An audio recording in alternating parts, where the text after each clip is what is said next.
Hello again, friends. Today I am excited. I'm very excited. I've been looking forward to this guy for a good while. He is the first of the 13 primes that breaks the mold of your stereotypical, Cybertronian Autobot robot.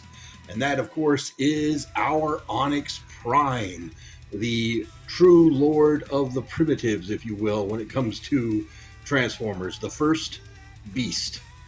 So here he is. Let's take a quick look here at the box.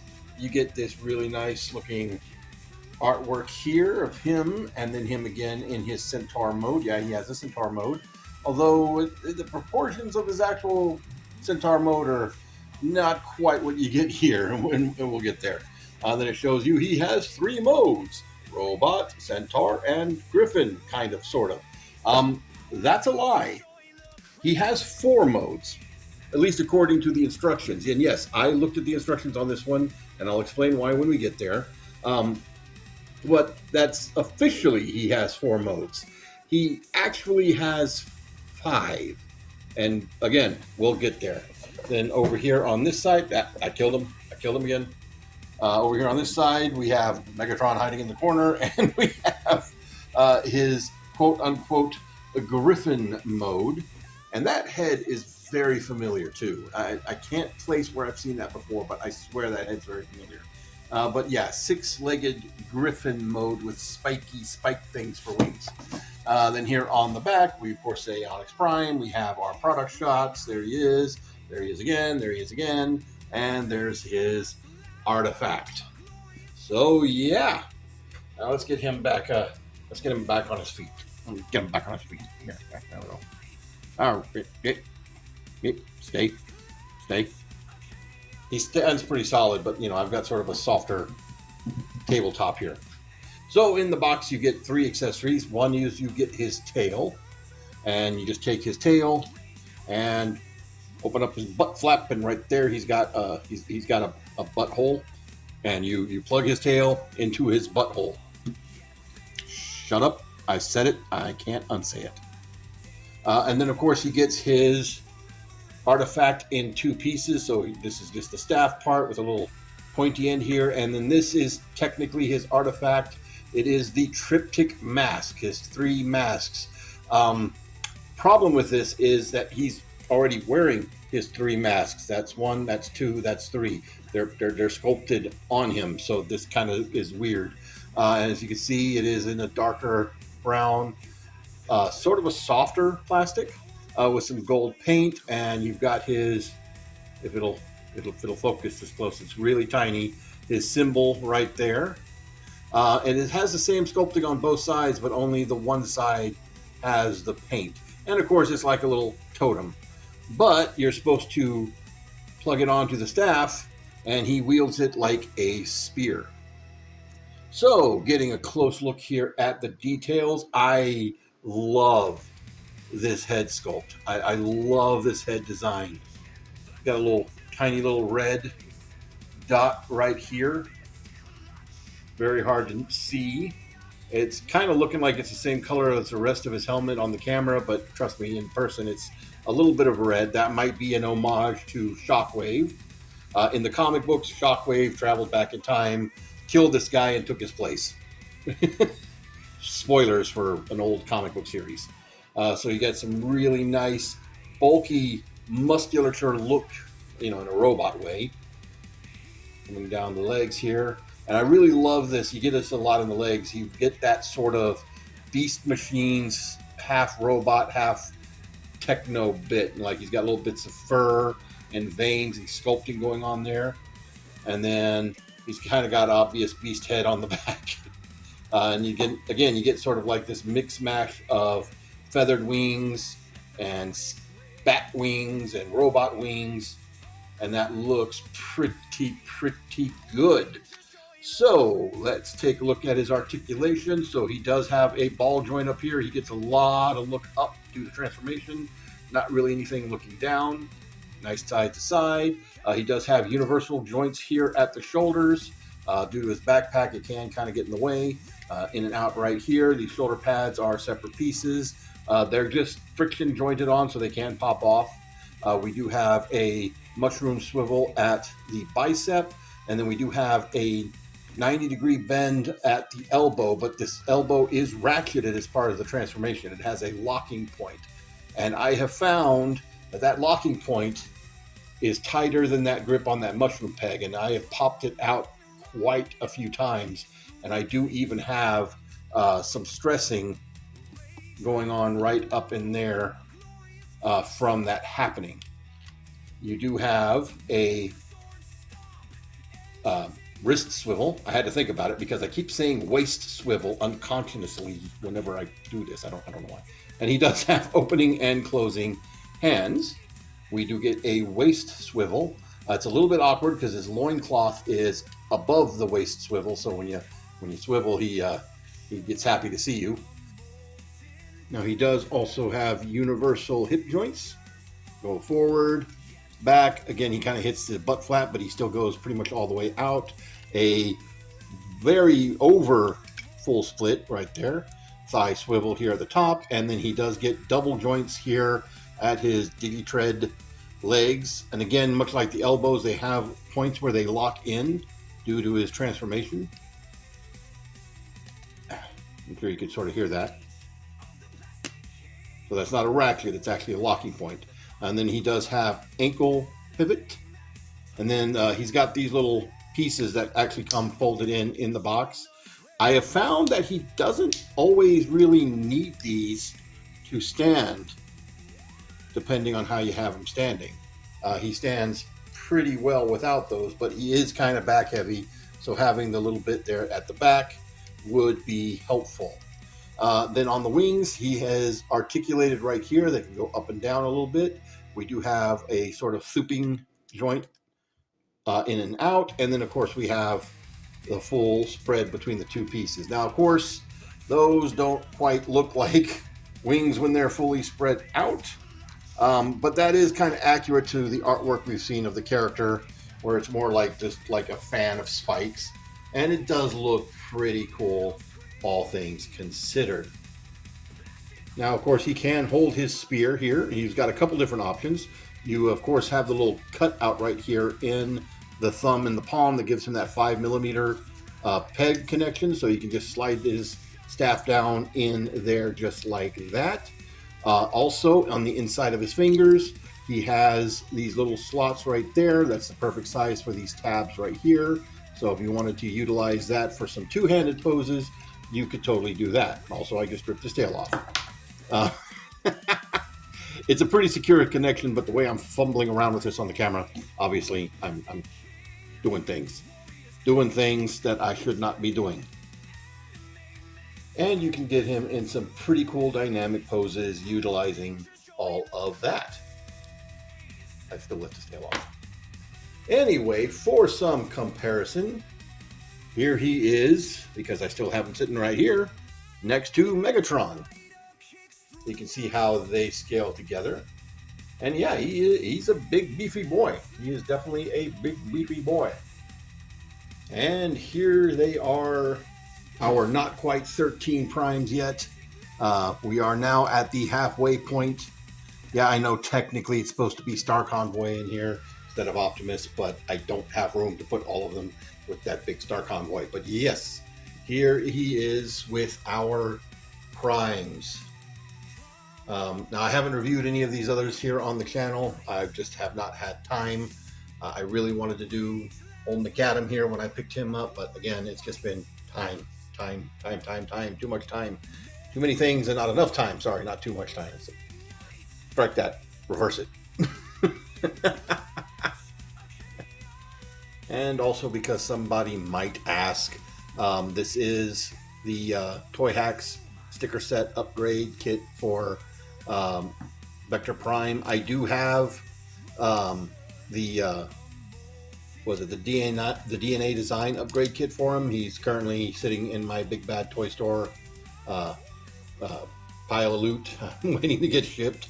And of course the key here is I painted that. That's my own custom paint job. I actually painted this twice. I originally did it silver because the original toy, the Japanese toy anyway, was silver. But in the show, the flash you see of it is gold. and I just think the gold looks better, so I made it gold. Pretty close paint match I got there too. But anyway, I figured somebody might ask about it, so I thought I'd point it out while I got it. And as this is technically not our first version of Onyx Prime, here he is holding his matrix of himself. Of course, this is the version of him that came with the. Was it called the Age of the Primes back then too, or no? Power of the Primes. There we go. Power of the Primes. My brain stopped for a minute, but yeah, here's his Power of the Primes version, which I believe they did specifically say was supposed to be the Shockwave version. But yeah, there is that in his little matrix chamber from Predaking. All right, now for transformation, this guy is very, very simple, very similar to many beast bots over the years, where he basically just walks around on all fours and and then he's a robot or a beast. But in any case, he does officially have 4 modes per the instructions.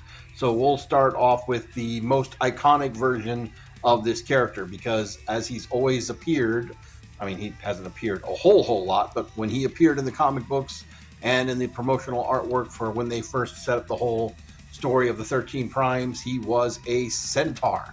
And you do have centaur mode here. So first thing you want to do is come back here and lock his legs into the first clicking position, just like that.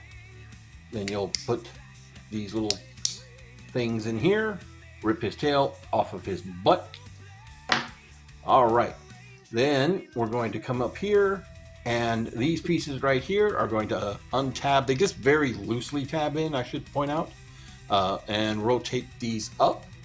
Then that exposes these little butterfly joints here, and that'll let you pop these forward just a little bit. And then once you have that pop forward, you can then pull these out. And once those are out of the way, untab this piece back here, and that'll let you rock this whole thing backwards, just like so. And it sort of thoops into place about right there. So we'll go ahead, tilt these hind legs this way.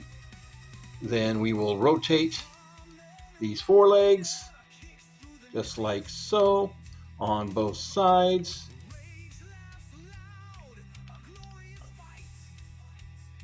And then just straighten up the arms. And there he is in his centaur mode. And he does lose quite a bit of height going into centaur mode. As you can see now, he's quite a bit shorter. Just for comparison, here he is again with Megatron, who pretty much stood head to head with him before. And he's just a sliver shorter. Oh, you're also supposed to, in this mode, close this mask. So instead of the mask coming down over his face, it's like a little mouth here. You see how he's got the little teeth in the beak right here? He closes the mouth up and swallows the face. And that's actually kind of neat. And yeah, boy, that's a face only a mother could hate. But yeah, so the centaur mode is okay. It's okay. I feel like proportionately it's all over the place. Like this part of his body is too short. Like it needs to extend out a little bit further here, just a small extension joint. And then the arms, they hang way off to the side and are way huge and long and just look goofy, in my opinion, which is a shame. It is still pretty cool, though. It is still pretty cool. Now, of course, in this mode, you do get these legs now, and these are pretty well articulated. We do have a double joint right here. We can also go that way. We can also turn the heel slightly so you can get those nice little prancing horse poses if you so choose.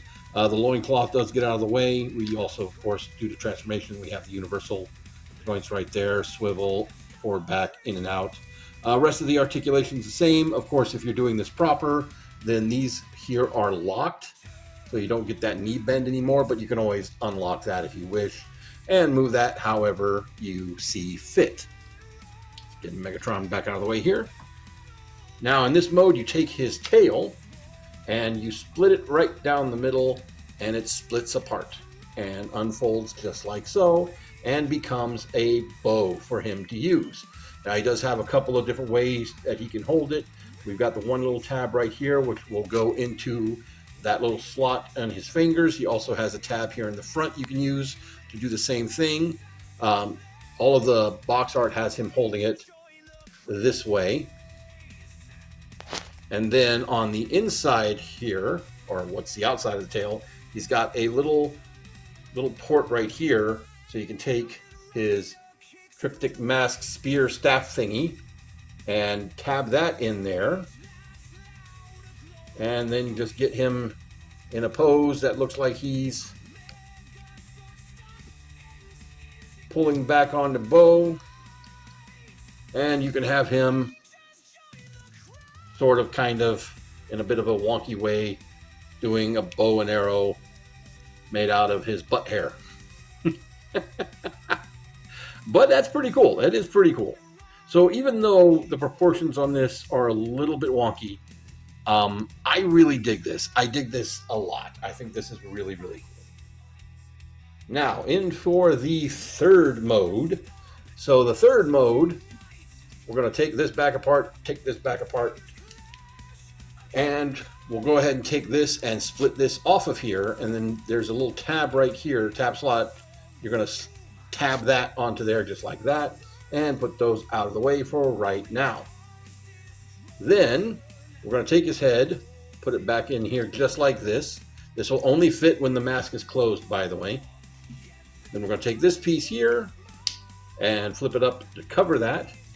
Then take this piece back here, and this will tab in just like that.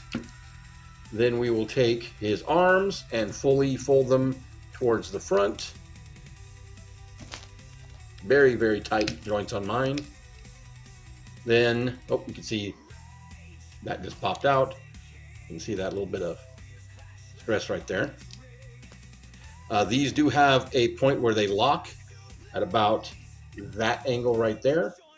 And you rotate the hands and open them up.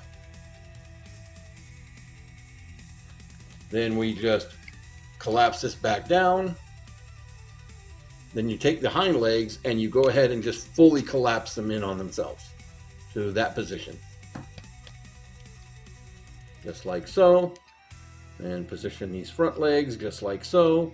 And then, of course, now you can position these however you need to get them to fit in line with the other legs. Then you're going to take the tail, and this time instead of plugging it into his butt, you're going to plug it into his butt flap, right underneath here. He says, trying to do this on camera. There we go. And just sort of collapse that down that way. And then you take the staff bit here and you plug it in right there. Oh, also I forgot to mention in robot mode, if you want to store the staff, he's got two little holes right there, but because of the bulk of his wings, it doesn't quite sit in there very securely. But anyway, there he is. There is his six-legged griffin mode. And yeah, I'm not that big a fan of this mode here. It's a bit much. It's a bit much. But now we can take a good look at that beast head, the quote-unquote griffin head, which definitely looks like a more angular, robotic version of a Predacon from Transformers Prime. But there's also something very familiar about this head design that I can't quite place it. Like I've seen this shape on some other Transformer in the past, and I don't know. I don't know what it's reminding me of. One of these days I'll remember. By then I won't care. And of course, you know, you still have all the same articulation, but now all the legs are in each other's way, which kind of sucks. But it is what it is.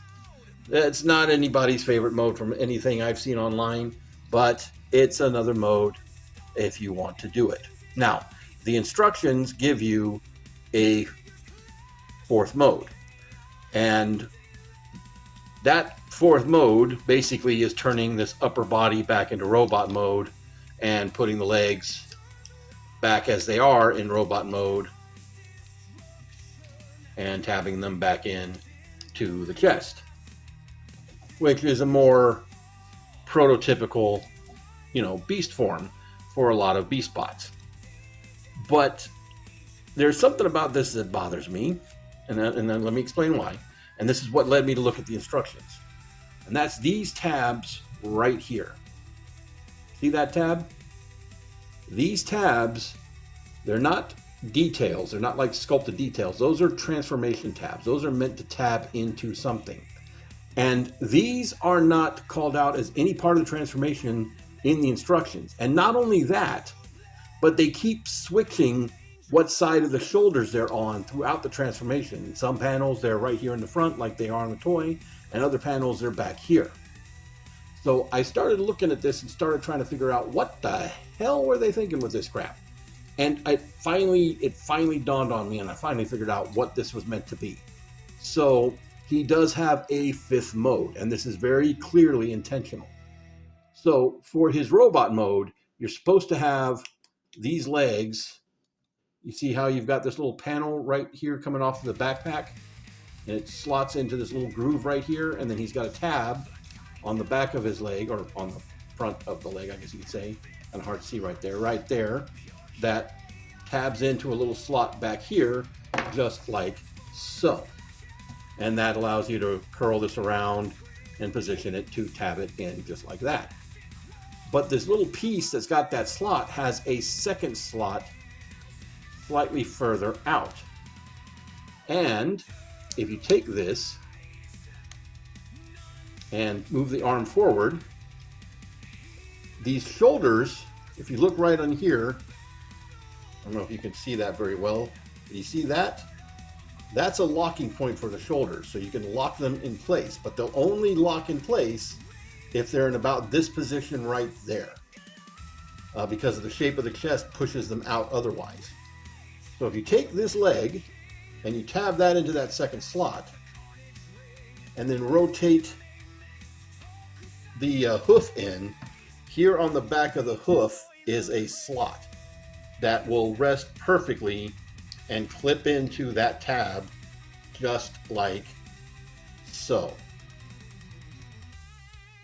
And I believe that this was the actual intended Griffin mode.